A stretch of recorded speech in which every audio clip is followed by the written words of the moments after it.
এমন আছে নাকি ভাই এসে যায় পরবর্তীতে ইটালি যাওয়ার কোনো প্রসেস আছে কি না। দেখেন এই প্রসেসটা আছে দেখেন। এই যে যারা লিবিয়া দিয়ে যাইতেছে তাদের ক্ষেত্রে একটু কঠিন।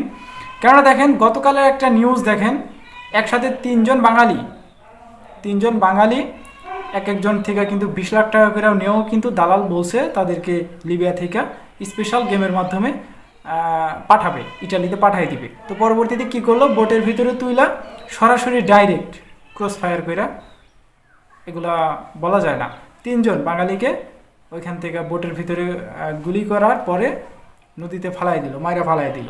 তো এখন আপনারাই বলেন যে এই অবৈধ পথে যায় আপনাদের জীবনের রিস্ক নিয়ে তো হবে না, এগুলো তো করা যাবে না। তো আপনাদেরকে প্রমাণ লাগবে। আচ্ছা, আমরা এই ভিডিওর স্ক্রিনে ভিডিওটা দিতেছি, দেখেন। এটা কিন্তু গতকালের একটা নিউজ।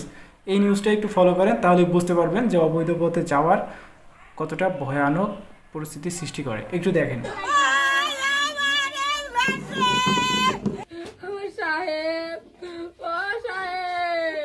শিবন দালাল, তার সাথে কথা হয়েছে আমার ছেলের সাথে। বলছে কি তোরে 22 লাখ টাকা দিবি, তোরে আমার রুমে নিয়ে রাখবো, তোরে আমি স্পেশাল গেম করাই দিব।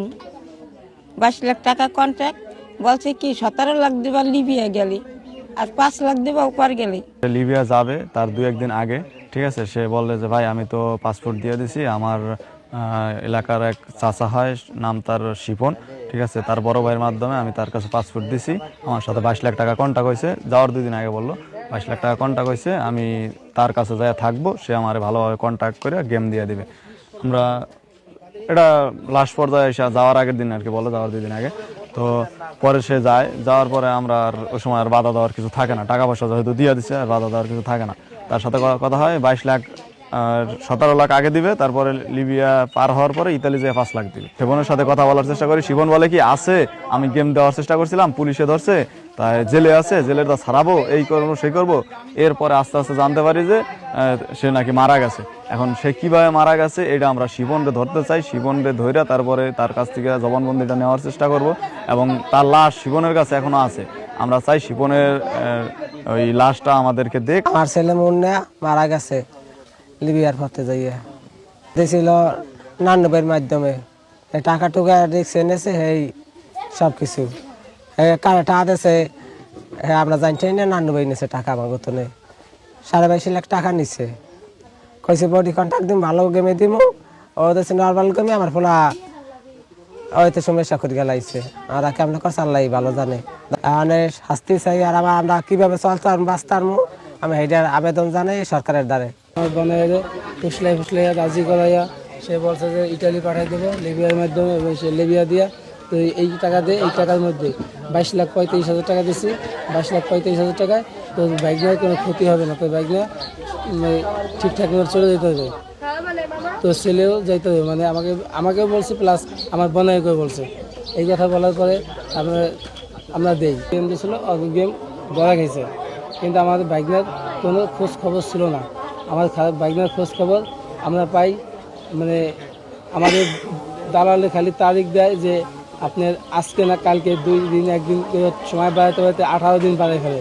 18 দিন বাড়ায় ফেলার পর কালকে খুব অনেক চাপ দিচ্ছে। গতকালকে অনেক চাপ দেওয়ার পরে দালালের ভাই চুন্নু শেখ, সে অনেক চাপ দেওয়ার পরে সে বলছে যে হ্যাঁ ঘটনা হয়ে গেছে, ও স্পটে মারা গেছে। আমার দাবি আমার বাইরের লাশটা পাই, এই ব্যাপারটা আমি আর এই যে সরকারের মাধ্যমে আমার শাস্তি ছোঁয়া চাই, এইটুকু আমার দাবি।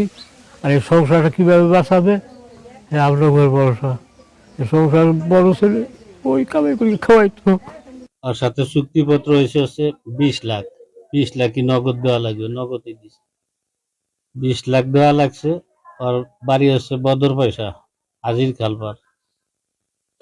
জিজ্ঞাসা করছি ভোট দিবি ভালো, লাইট জ্যাকেট দিবি, মানে লাইট জ্যাকেটও দেয়নি, ভোটও বেশি ভালো দেয়নি। লোক ছিল ওই ভোটে 42 জন, দুর্ঘটনা করছে।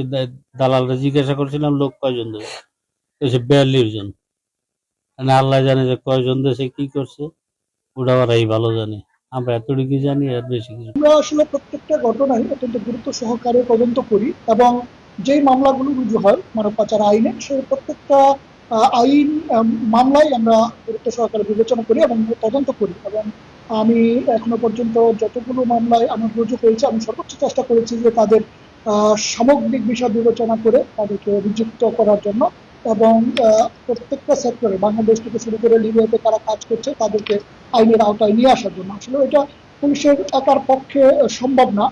আমি যারা মাদারীপুর বাসী আছে, যারা অবৈধ পথে লিবিয়াতে পাড়ি জমায়, যারা পরিবার আছে, তাদের সকলের সহযোগিতা হলে সম্মিলিত সহযোগিতা এটা প্রতিরোধ। তো যাই হোক, এই ছিল কিন্তু মোটামুটি আকারে 3টা ফ্রিপেস গ্লোবালের সর্বশেষ আপডেট, এবং অবৈধ পথে লিবিয়া দিয়া বা অন্যান্য কান্ট্রি দিয়া ইটালি যাওয়ার যে একটা পরিস্থিতি, ভয়ানক পরিস্থিতি, সেটাও কিন্তু আপনাদেরকে দেখাইলাম।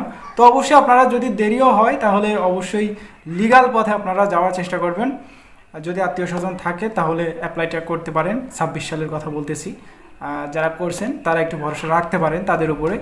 আদার্স কোনো ওয়ে নাই, এইসব কান্ট্রিতে ঢোকার আদার্স কোনো ওয়ে নাই। তো এই ছিল আজকের ভিডিও, দেখা হচ্ছে নেক্সট একটা ছোটোখাটো ইনফরমেশন ভিডিওতে। ততক্ষণ পর্যন্ত আপনারা সুস্থ থাকবেন, ভালো থাকবেন।